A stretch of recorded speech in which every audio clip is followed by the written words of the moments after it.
Hi students, my name is K. Surendra. I deal the subject of chemistry. మనకి first year కెమిస్ట్రీలో మొత్తం 13 chapters ఉంటాయి. ఆ 13 chapters గురించి ఒకసారి మనం చూద్దాం. ఎంపీసీ గ్రూప్లో మ్యాథ్స్, ఫిజిక్స్, కెమిస్ట్రీలో కెమిస్ట్రీకి సంబంధించినంత వరకు పబ్లిక్ ఎగ్జామినేషన్కి 60 మార్క్స్కి సంబంధించిన ఒక పేపర్ ఉంటుందండి, 60 మార్క్స్. అలాగే సెకండ్ ఇయర్ కూడా కెమిస్ట్రీలో 60 మార్క్స్కి పేపర్ ఒకటి ఉంటుంది. అలాగే 30 మార్క్స్ ప్రాక్టికల్స్. మొత్తం ఓవరాల్గా 1000 మార్క్స్ ఆఫ్ ఇంటర్మీడియట్ కోర్స్లో 150 మార్క్స్ కెమిస్ట్రీకి సంబంధించి ఉంటుంది.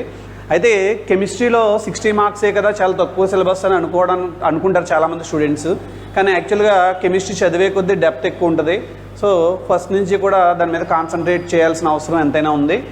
సో మొత్తం మనకి ఇక్కడ ఫస్ట్ ఇయర్ కెమిస్ట్రీలో 13 చాప్టర్స్ ఉంటాయి. First chapter is atomic structure.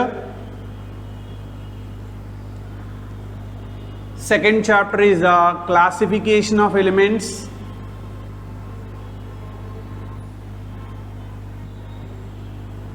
Third chapter is chemical bonding. Fourth chapter is states of matter. Fifth chapter is stoichiometry. Sixth chapter is thermodynamics.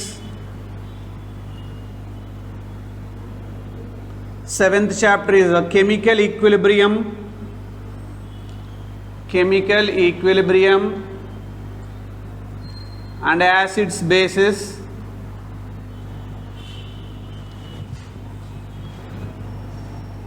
And eighth one is hydrogen and its compounds.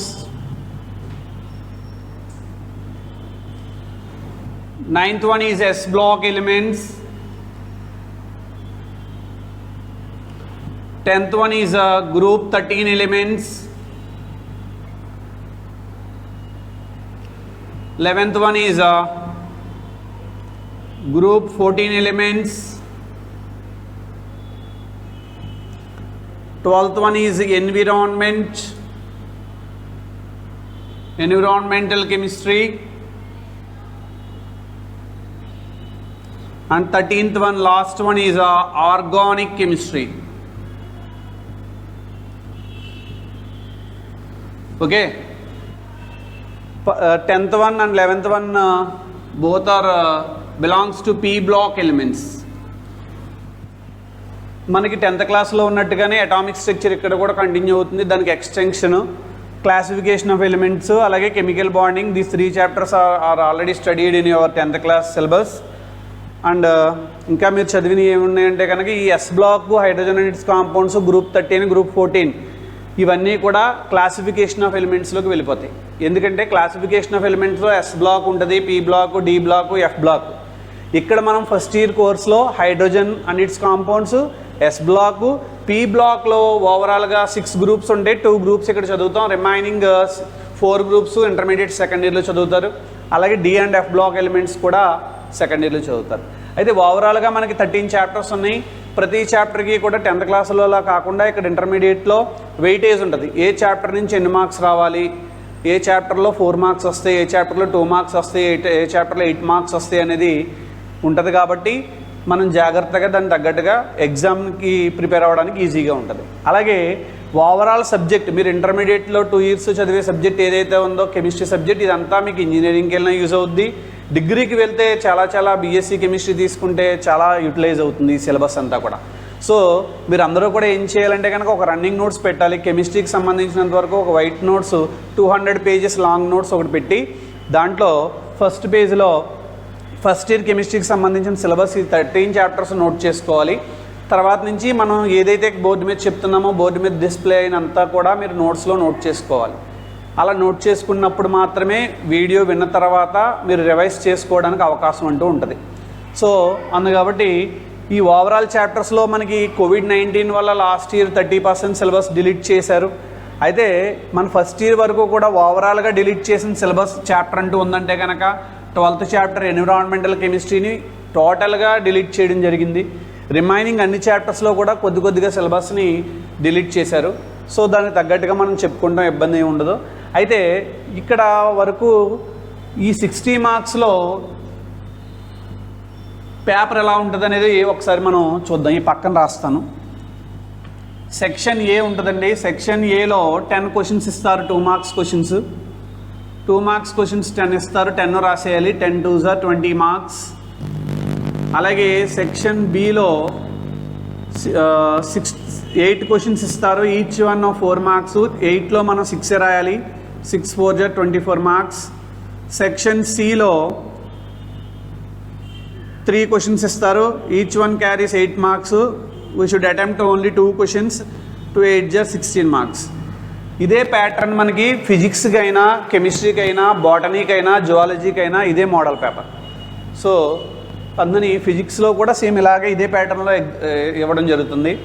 అలాగే కెమిస్ట్రీలో, బాటనీలో, జువాలజీలో కూడా ఇదే pattern follow అవుతాం. అయితే ఇప్పుడు ఈ చాప్టర్స్లో నేను 4 marks ఏ chapter నుంచి, 2 మార్క్స్ ఏ చాప్టర్ నుంచి, 8 మార్క్స్ ఏ చాప్టర్ నుంచి అనేది మనం చెప్పొచ్చు. కాకపోతే ఇప్పుడు ప్రజెంట్ ఏంటంటే మనం ఇంట్రడక్షన్ చెప్పుకోవాలి కాబట్టి ఏ చాప్టర్కి హెడ్డింగ్ పెట్టి ఆ చాప్టర్ చెప్తున్నప్పుడు దాంట్లో నుంచి ఎన్ని మార్క్స్ వస్తాయో చెప్తాను మీకు తర్వాత. అయితే ప్రజెంట్ ఏంటంటే 8 మార్క్స్ ఏ చాప్టర్స్లో కవర్ అవుతాయంటే కనుక these 4 chapters belongs to 8 marks. ఈ 4 చాప్టర్లోంచి 8 మార్క్స్ వస్తాయి. ఖచ్చితంగా అటామిక్ స్ట్రక్చర్ నుంచి ఒక 8 మార్క్స్ వస్తుంది, క్లాసిఫికేషన్ ఆఫ్ ఎలిమెంట్ నుంచి ఒక 8 మార్క్స్ వస్తుంది, కెమికల్ బాండింగ్లోంచి కానీ, ఆర్గానిక్ కెమిస్ట్రీలోంచి కానీ ఒక 4 మార్క్స్ వస్తుంది. ఓకే. అయితే ఇక్కడ మీరు ఏంటంటే మెయిన్ ఇంట్రెస్ట్ ప్లే చేయాలి. ఇంట్రెస్ట్ ప్లే చేసి జాగ్రత్తగా చెప్పేది టాపిక్ అంతా కూడా జాగ్రత్తగా వింటూ, మీకు ఏమైనా డౌట్స్ వస్తే కనుక మీరు పర్సనల్గా కానీ లేకపోతే మీకు గ్రూప్ ఉంటుంది కాబట్టి దాంట్లో అయినా కానీ మీరు కనుక క్వశ్చన్స్ అడిగితే దానికి రిప్లై ఇస్తాం, ప్రాబ్లం ఏం లేదు. ఆఫ్లైన్ క్లాస్ అయినా క్లాస్ రూమ్లో మీరు విన్నప్పుడు ఎంత అయితే డెప్త్గా వింటారో అదే శ్రద్ధతో మీరు వినండి, మేము అదే శ్రద్ధతో చెప్తాం. ఓకే.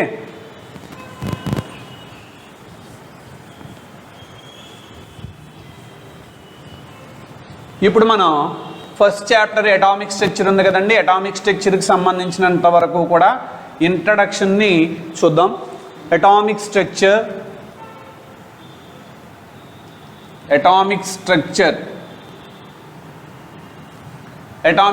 అనేది ఫస్ట్ చాప్టర్. దాన్ని స్ట్రక్చర్ ఆఫ్ యాటమ్ అని కూడా అంటారు. స్ట్రక్చర్ ఆఫ్ యాటమ్ అని, అటామిక్ స్ట్రక్చర్ అన్న ఒకటే.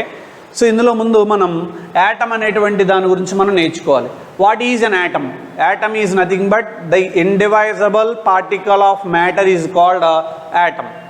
అంటే డివైడ్ చేయడానికి వీలు లేకుండా ఉండే మ్యాటర్లో ఉన్న ఒక పార్టికల్ని ఏమంటామంటే యాటమ్ అంటాం. మ్యాటర్ అంటే chalk piece is a matter. Otherwise solids, liquids, gases, whatever it may be, ఆ మ్యాటర్లో ఏ పార్టికల్ని అయితే తిరిగి డివైడ్ చేయలేమో ఆ పార్టికల్ని ఏమంటామంటే యాటమ్ అంటాం. ఇది మ్యాటర్లో ఒక గ్రూప్ ఆఫ్ మాలిక్యూల్స్ అనుకోండి. దీన్ని బ్రేక్ చేసుకుంటూ వెళ్ళాం, చిన్నగా బ్రేక్ చేసుకుంటూ వెళ్ళాం. ఇంక తర్వాత ఇంక బ్రేక్ చేయడానికి వీలు లేదు. అలా బ్రేక్ చేయడానికి వీలు లేకుండా ఉన్నదాన్ని యాటమ్ అంటాం. అయితే atom is visible or invisible అంటే కనుక atom should not be visible. యాటమ్ని మనం కంటితో నేరుగా చూడలేం, అంత చిన్నగా ఉంటుంది. Indivisible particle of matter is called atom అని చెప్తాం అనమాట. అయితే యాటమ్ని తెలుగులో ఏమంటామంటే పరమాణువు అంటాం, పరమాణువు అంటాం. అయితే ఇండియన్స్లో ఒక ఋషి ఉన్నాడు. ఆయన కొన్ని వేల సంవత్సరాల క్రితమే ఈ యాటమ్కి సంబంధించి తాళపత్ర గ్రంథాల్లో రాశాడని చెప్పేసి చెప్తుంటారు. ఆయన పేరు మహర్షి కాందా. మహర్షి కాందా అనేటువంటి ఒక ఋషి తాళపత్ర గ్రంథాల్లో అణు మరియు పరమాణు అనే పదాలు ఉపయోగించాడు అని చెప్తారనమాట. అయితే ఇండియన్స్కి సంబంధించినటువంటి నాలెడ్జ్ వరల్డ్ వైజ్గా ఎక్స్పోర్ట్ అవ్వకపోవడం వల్ల అది తెలియలేదు ఎవరికి. అయితే యాటమ్కి సంబంధించినంత వరకు డెవలప్మెంట్ అంతా కూడా ఫారెన్ సైంటిస్టులు ఎక్కువగా చేశారు. అయితే యాటమ్ అంటే ఏం చెప్పుకున్నామండి ఒకసారి? The indivisible particle of matter is called atom. ఇంకా విభజించడానికి, డివైడ్ చేయడానికి వీలు లేనటువంటి పార్టికల్ ఏదైతే ఉందో దాన్ని ఏమంటామంటే యాటమ్ అని అంటాం. అయితే ఈ యాటమ్కి సంబంధించినంత వరకు యాటమిక్ స్ట్రక్చర్ని ఎక్స్ప్లెయిన్ చేయడం కోసం మనకి మొట్టమొదటిగా డాల్టన్ అనేటువంటి ఒక సైంటిస్టు డాల్టన్ అటామిక్ థియరీని ప్రపోజ్ చేశాడండి. Dalton's atomic theory. What is ment by Dalton's atomic theory అంటే to explain atoms of matter Dalton propose a theory called as Dalton's atomic theory. అయితే ఈ డాల్టన్స్ అటామిక్ థియరీలో first point Dalton అనే scientist ఏం చెప్తున్నాడంటే కనుక every matter is composed by large number of tiny particles. The particles are called atoms. ఏం చెప్పాడండి? Every matter is composed by large number of tiny particles. Every matter is composed by large number of tiny particles. ప్రతి మ్యాటర్లోని కూడా చాలా ఎక్కువ సంఖ్యలో చిన్న చిన్న particles ఉంటాయి. ఆ పార్టికల్స్ని ఏమన్నాడు? యాటమ్స్ అన్నాడు అనమాట. So every matter is composed by large number of tiny particles called as atom అని చెప్తాం. Second one, the properties of atom which belongs to same element are same. Consider two atoms of copper తీసుకోండి. two atoms of copper తీసుకున్నట్లయితే కాపర్కి సంబంధించిన two atoms కూడా ఒకే ఎలిమెంట్కి చెందినవి కాబట్టి వాటి properties సిమిలర్గా ఉంటాయి. The atoms which belongs to same element must possess same properties and the atoms of different elements possess different properties. అంటే ఇక్కడ ఫర్ ఎగ్జాంపుల్ కాపర్ తీసుకున్నాను నేను. కాపర్ అనేటువంటి ఎలిమెంట్లో 2 ఆటమ్స్ తీసుకున్నాను. ఈ 2 ఆటమ్స్కి కూడా ఎలా ఉంటాయి? ప్రాపర్టీస్ సేమ్గా ఉంటాయి. ప్రాపర్టీస్ ఆర్ సేమ్, ఎందుకంటే రెండు కాపర్కి చెందినవి కాబట్టి. అలా కాకుండా we take copper atom and ఇంకొకటి ఏదో క్లోరిన్ యాటమ్ అని తీసుకున్నాం అనుకోండి. ఈ రెండింటికి 2 atoms belongs to 2 different elements, so that's why these possess different properties differ. Okay, అర్థమైందా? అంటే 2 atoms తీసుకున్నట్లయితే సేమ్ ఎలిమెంట్కి సంబంధించిన 2 atoms సేమ్ ప్రాపర్టీస్ని ఎగ్జిబిట్ చేస్తాయి. అలా కాకుండా డిఫరెంట్ ఎలిమెంట్కి సంబంధించిన 2 atoms తీసుకుంటే అవి డిఫరెంట్ ప్రాపర్టీస్ని ఎగ్జిబిట్ చేస్తాయి అని చెప్తాం. అలాగే నెక్స్ట్ ఏంటంటే కనుక the reaction is nothing but the rearrangement of atoms present in a compound. Reaction అంటే ఏంటో చెప్తున్నాడు. రియాక్షన్ అంటే ఏంటంట? Reaction is nothing but the conversion of a compound from one state to another state or one form to another form. ఏదైనా ఒక material అనేది ఒక form నుంచి మరొక ఫామ్లోకి మారిపోతే దాన్ని ఏమంటామంటే రియాక్షన్ అంటాం. అయితే ఈ రియాక్షన్ జరుగుతున్నప్పుడు కాంపౌండ్లో ఉన్నటువంటి యాటమ్స్ రీఅరేంజ్ అవుతాయి. Nothing but reaction is nothing but rearrangement of atoms. Atoms rearrange అవ్వడం వల్ల మాత్రమే రియాక్షన్ అనేది జరుగుతుంది. ఇది డాల్టన్స్ అటామిక్ థియరీ. అయితే డాల్టన్స్ అటామిక్ థియరీ ఏం చెప్పింది మనకి? యాటమ్ అంటే ఏంటి, ఆ యాటంలో ఉన్నటువంటి డెఫినిషన్, యాటమ్కి ఉన్న డెఫినిషన్, సేమ్ ఎలిమెంట్కి సంబంధించిన యాటమ్స్కి ప్రాపర్టీస్ ఎలా ఉంటాయి, డిఫరెంట్ ఎలిమెంట్స్కి సంబంధించిన యాటమ్స్కి ప్రాపర్టీస్ ఎలా ఉంటాయి, అలా రియాక్షన్ ఎలా జరుగుతుందనే దాని గురించి ఈ డాల్టన్స్ అటామిక్ థియరీ మనకి చెప్పింది. ఓకే, దీనికి సంబంధించి ఈ పాయింట్స్ నేను రఫ్గా రాస్తున్నాను, అవి మాత్రమే రాయండి. మనకి ఇంపార్టెంట్ టాపిక్ వచ్చినప్పుడు నేను ప్రతి పాయింట్ని వివరంగా రాస్తాను, అది మాత్రం మీరు వివరంగా రాసుకోవాల్సిన అవసరం ఉంది. అయితే మనకి ఎగ్జామినేషన్ పాయింట్ ఆఫ్ వ్యూ ముఖ్యం కాదు. మన సబ్జెక్ట్ డెవలప్ చేసుకోవాలంటే మన టెక్స్ట్ బుక్లో ఇచ్చిన ఈచ్ అండ్ ఎవ్రీ పాయింట్ని మనం టచ్ చేసుకుంటూ డిస్కస్ చేసుకుంటూ వెళ్ళినప్పుడు మాత్రమే మన సబ్జెక్ట్ అనేది డెవలప్ అవుతుంది. ఓకే, సో అందుకని ప్రతి టాపిక్ చెప్తూ వెళ్తాను. నేను ఏదైనా టాపిక్ చెప్తున్నప్పుడు ఎగ్జామ్ పాయింట్ ఆఫ్ వ్యూ ఇది ఇంపార్టెంట్ అని నేను చెప్పానంటే కనుక అది ఖచ్చితంగా మీరు నీట్గా రాసుకోవాల్సిన అవసరం ఉంది.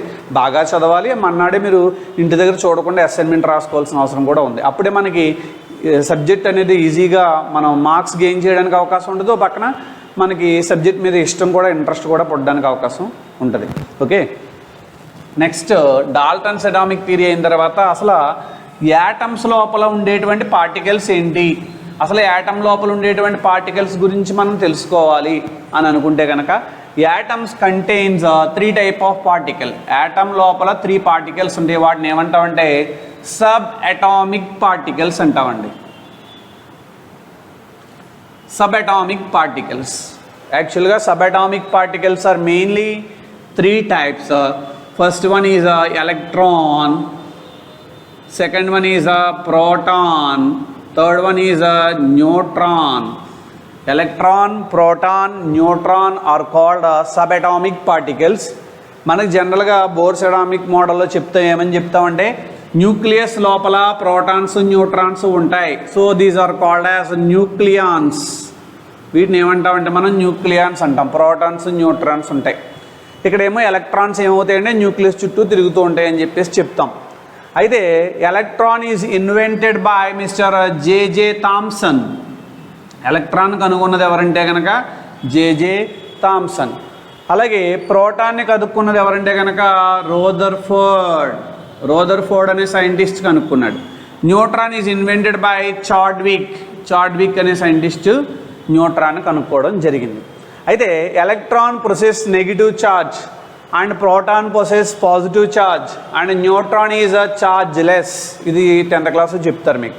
అయితే ఎలక్ట్రాన్కి సంబంధించినంత వరకు కూడా ఛార్జ్ ఎంత ఉంటుంది సార్ అంటే కనుక -1.6 × 10⁻⁻19 కూలుమ్స్ ఉంటుంది. ప్రోటాన్కి అయితే +1.6 × 10⁻⁻19 కూలుమ్స్ ఉంటుంది. రెండు సేమ్గా ఉంటాయి కానీ సైన్స్ డిఫరెంట్గా ఉంటాయి. న్యూట్రాన్ ఈజ్ ఛార్జ్లెస్, ఛార్జ్ 0 అని చెప్తాం. అలాగే నెక్స్ట్ మాస్ ఎలా ఉంటుంది అంటే కనుక 1.6 × 10⁻⁻27 kg ఉంటుంది. దీనికైతే 1.6 × 10⁻⁻27 kg ఉంటుంది. దీనికైతే 9.1 × 10⁻⁻31 kg ఉంటుంది. So lightest sub atomic particle is nothing but ఇక్కడ చిన్న మిస్టేక్, ఈ 1.6 కాదు, దీన్ని రివర్స్లో రాశాను. దీనికి 9.1 × 10⁻⁻31 kg ఇది 1.6 × 10⁻⁻27 kg. అయితే ఇక్కడ ప్రోటాను న్యూట్రాన్కి ఈక్వల్ మాస్ ఉంటుంది. These are located at the centre of the particle called as nucleus. అయితే electron is the lightest particle among these nucleons. ఈ న్యూక్లియాన్స్ అన్నింటిలోకి కూడా ఎలక్ట్రాన్కి మాస్ చాలా తక్కువ ఉంటుంది, బరువు చాలా చాలా తక్కువ ఉంటుంది. అయితే రిలేటివ్ ఛార్జ్ చూసినట్లయితే రిలేటివ్ ఛార్జ్ మీన్స్ కంపేర్ చేసుకోవాలి. ఛార్జెస్ కంపేర్ చేసుకుంటే కనుక electron possess -1, proton possess charge +1 and neutron possess charge 0 అని చెప్తాం. అయితే ఈ ఎలక్ట్రాన్ ఎలా ఇన్వెంట్ చేశారు, ప్రోటాన్స్ని ఎలా ఇన్వెంట్ చేశారు, న్యూట్రాన్ ఎలా ఇన్వెంట్ చేశారు అనే దాని గురించి మనకి 30% డిలీట్ చేసిన సిలబస్లో ఉంది కాబట్టి నేను చెప్పకుండా ఓన్లీ మనకి మెయిన్గా చెప్తున్నాను. ఎలక్ట్రాన్ని జేజే థామ్సన్ అనేటువంటి ఆయన బ్రీఫ్గా ఒకసారి చెప్పుకుందాం. ఎలక్ట్రాన్ని జేజే థామ్సన్ అనే సైంటిస్ట్ ఏం చేశాడంటే కనుక క్యాథోడ్ రే ఎక్స్పెరిమెంట్, క్యాథోడ్ రేస్ అనేటువంటి ఒక రేసు క్రియేట్ చేసి అలాగే కనుక్కున్నాడు. ఈ ప్రోటాన్ని మనకి కెనాల్ రేస్ అంటాం, ఆ కెనాల్ రేస్ నుంచి కనుక్కోవడం జరిగింది. న్యూట్రాన్ ఏంటంటే కనుక చాడ్విక్ అనే సైంటిస్టు సమ్ బేటా పార్టికల్స్ని ఇన్సిడెంట్ చేసి దాన్ని బట్టి చెప్పాడు. అయితే ఇవన్నీ మనకి ఇన్వెన్షన్స్ మనకి అవసరం లేదు కాబట్టి ఇంతవరకే నేను చెప్పడం జరిగింది. సో ఎలక్ట్రాను, ప్రోటాను, న్యూట్రాన్ వీటిని సబ్ అటామిక్ పార్టికల్స్ అంటారు. న్యూక్లియస్ లోపల ప్రోటాను, న్యూట్రాను కాకుండా ఇంకా కొన్ని పార్టికల్స్ ఉంటాయి. మీసాన్స్, పైమీసాన్స్, బోసాన్స్ అనేటువంటి ఇంకా చాలా సెవరల్ నెంబర్ ఆఫ్ పార్టికల్స్ ఉంటాయి. అయితే మనం ఫోకస్ అంతా కూడా వీటి మీద ఎక్కువ ఉంటుంది, ఎందుకంటే వీటి రోల్ చాలా ఇంపార్టెంట్. నెక్స్ట్ ఏంటంటే కనుక ఇప్పుడు అటామిక్ స్ట్రక్చర్కి సంబంధించి యాటమ్కి సంబంధించినటువంటి స్ట్రక్చర్ని ఎక్స్ప్లెయిన్ చేసిన సైంటిస్ట్లో మొట్టమొదటి సైంటిస్ట్ ఎవరంటే కనుక మిస్టర్ జేజే Thomson. So JJ Thomson's atomic model, JJ Thomson atomic model. JJ Thomson atomic మోడల్లో ఏం చెప్తామంటే JJ Thomson propose this model to explain the structure of an atom. ఒక యాటమ్ యొక్క స్ట్రక్చర్ని ఎక్స్ప్లెయిన్ చేయడానికి జేజే థామ్సన్ అనే సైంటిస్ట్ దీన్ని propose చేయడం జరిగింది. అయితే according to JJ Thomson atom is in the shape of sphere like watermelon. Atom is in the shape of spherical like water melon. పరమాణువు యాటమ్ అనేటువంటిది స్పెరికల్గా, వాటర్ మెలన్ అనేటువంటిది రౌండ్గా ఉండే వాటర్ మెలన్ తీసుకుంటే అది ఎలా ఉంటుందో యాటమ్ కూడా అలాగే ఉంటుంది. And the electrons are embedded in this atom like the seeds which are embedded in watermelon. Watermelon మనం కట్ చేసినప్పుడు ఎలా కనిపిస్తుంది, వాటర్ మెలాన్ అంతా రెడ్ కలర్లో కనిపిస్తూ మధ్యలో బ్లాక్ కలర్ సీడ్స్ అక్కడక్కడ ఎంబడెడ్ ఇలాగా లొకేట్ అయి ఉంటాయి. సేమ్ అలాగే యాటమ్ లోపల కూడా న్యూక్లియస్, యాటమ్ లోపల కూడా ఎలక్ట్రాన్స్ అలా లొకేట్ అయి ఉంటాయని చెప్తున్నాడు. Electrons, it is positive charged sphere, positively charged sphere. Atom is like positive charged sphere and the electron embedded like seeds which are embedded in the watermelon అని చెప్పాడు. అర్థమైందండి? అయితే యాటమ్ లోపల ఎలక్ట్రాన్స్ ఎలా ఉంటాయంటే పాజిటివ్ చార్జ్డ్ స్పియర్ లోపల electrons ఎలా spread అయి ఉంటాయి అలా ఉంటాయి. ఇప్పుడు వాటర్ మెలాన్ లోపల సీడ్స్ ఎలా అయితే అక్కడక్కడ ఉంచబడి ఉన్నాయో అలా ఉంటాయని చెప్తున్నాడు. అయితే జేజే థామ్సన్ అటామిక్ మోడల్లో ఉన్నటువంటి డ్రాబ్యాక్ ఏంటంటే కనుక whenever the negatively charged electrons are coincide with positively charged sphere, then the atom should be collapsed. ఎప్పుడైనా కానీ ప్లస్ మైనస్ అట్రాక్ట్ చేసుకుంటూ కొంత డిస్టెన్స్లో ఉంటే ప్రాబ్లం ఉండదు. ప్లస్ మైనస్ ఎప్పుడైతే కనుక ఒకదాంతో ఒకటి లొకేట్ అయిపోయినాయో అప్పుడు ఏమవుతుందంటే యాటమ్ అనేటువంటిది కొలాప్స్ అవ్వడానికి ఛాన్స్ ఉంది. సో జేజే థామ్సన్ అటామిక్ మోడల్ అనే దాంట్లో మిస్టేక్ వచ్చింది కాబట్టి దీన్ని పక్కన పెట్టేసి తర్వాత నెక్స్ట్ వచ్చిన సైంటిస్ట్ ఎవరంటే కనుక రోదర్ఫోర్డ్ అనే సైంటిస్ట్ ఒక మోడల్ని ప్రపోజ్ చేశారు. ఆ మోడల్ని ఏమంటామంటే Rutherford's planetary model. Rutherford planetary model. Rutherford planetary model ఏం చెప్తుందంటే రోదర్ఫోర్డ్ అనే సైంటిస్టు యాటమ్ లోపల అరేంజ్మెంట్ ఎలా ఉందో చెప్తున్నాడు. According to Rutherford the mass of the atom is located at the centre of the atom is called nucleus. The overall mass of the atom is located at the centre of the atom called as nucleus. అంటే ఇప్పుడు atom is like spear, ఈయన కూడా atom స్పియర్గా ఉంటుందని చెప్పాడు. అయితే యాటమ్కి సంబంధించినటువంటి బరువు అంతా కూడా మాస్ అంతా కూడా సెంటర్లో లొకేట్ అయిపోయి ఉంటుంది. ఆ సెంటర్ని ఏమంటామంటే కనుక న్యూక్లియస్ అన్నాడండి. ఆ సెంటర్ని ఏమన్నాడు? న్యూక్లియస్ అన్నాడు. సో ఫస్ట్ వన్ డెఫినేషన్ ఎవరికి చెప్పాడు? న్యూక్లియస్ గురించి చెప్పాడు. ఈ న్యూక్లియస్లో ఏముంటుందంట? Mass of the atom. Mass of the atom అనేది న్యూక్లియస్లో లొకేట్ అయి ఉంటుందని చెప్తున్నాడు. అయితే న్యూక్లియస్లో ఏమేమి ఉంటాయని చెప్పుకున్నాం మనం ఆల్రెడీ. న్యూక్లియాన్స్ ఉంటాయి. న్యూక్లియాన్స్ అంటే ఎవరు? ప్రోటాను న్యూట్రాను రెండు ఉంటాయి. అయితే ప్రోటాను న్యూట్రాను ఎప్పుడైతే న్యూక్లియస్ లోపల ఉన్నాయో వాటికి సంబంధించి నేను ఇందాక చెప్పాను. ఏమని చెప్పానంటే ఎలక్ట్రాన్ ఈజ్ వెయిట్లెస్ పార్టికల్. బరువు చాలా తక్కువ ఉంటుంది. ఎందుకంటే ఇది 10⁻31 ఉంది, 10⁻27 ఉంది. పవర్లో ఎప్పుడూ కూడా నెగిటివ్ నెంబర్స్లో లో నెంబర్కి ఏమో హై వాల్యూ ఉంటుంది, హై నెంబర్కి ఏమో లో వాల్యూ ఉంటుంది. అందుకని దీనికి లో వాల్యూ, ఇవి రెండింటికి కూడా హై వాల్యూ. సో యాటమ్ లోపల ఉన్న పార్టికల్స్లో బరువైన పార్టికల్స్ ఎవరంటే కనుక ప్రోటాన్ న్యూట్రాన్. ఆ రెండు ఎక్కడ ఉన్నాయి? సెంటర్లో ఉన్నాయి. ఆ సెంటర్ని ఏమన్నా మనం న్యూక్లియస్ అని చెప్పామన్నమాట. Second point is the electrons revolves around the nucleus. Electrons revolve around the nucleus. Electrons revolve around the nucleus like the planets which revolves around the sun. Planets అన్నీ కూడా, మన గ్రహాలన్నీ కూడా న్యూక్లియస్ మన సన్ చుట్టూ, సూర్యుడి చుట్టూ ఎలాగైతే తిరుగుతుంటాయో అలాగే the electrons revolves around the nucleus like the planets which revolves around the sun. Sun చుట్టూ తిరిగేటువంటి ప్లానెట్స్ ఎలా ఉన్నాయో అలాగే యాటమ్ లోపల న్యూక్లియస్ చుట్టూ ఎలక్ట్రాన్స్ నిరంతరము తిరుగుతూ ఉంటాయని చెప్పేసి రోదర్ఫోర్డ్ అనేటువంటి అతను చెప్పాడు. అయితే నెక్స్ట్ ఏం చెప్తున్నాడంటే కనుక ఈ రోదర్ఫోర్డ్ ప్రకారం ఎలక్ట్రాన్స్ అలాగా తిరుగుతుంటాయి. ఆ తిరిగేటువంటి ఆ వేస్ని ఏమంటామంటే కనుక ఆర్బిట్స్ అన్నాడండి. ఆ తిరిగే వేస్ని ఏమన్నాడంటే ఆర్బిట్స్ అని చెప్పాడు. అయితే ఇలా ఎలక్ట్రాన్స్ తిరుగుతూ ఉంటాయి అన్నాడు కదా. అయితే ప్లానెట్స్లో కూడా అలా తిరుగుతాయని చెప్పాడు.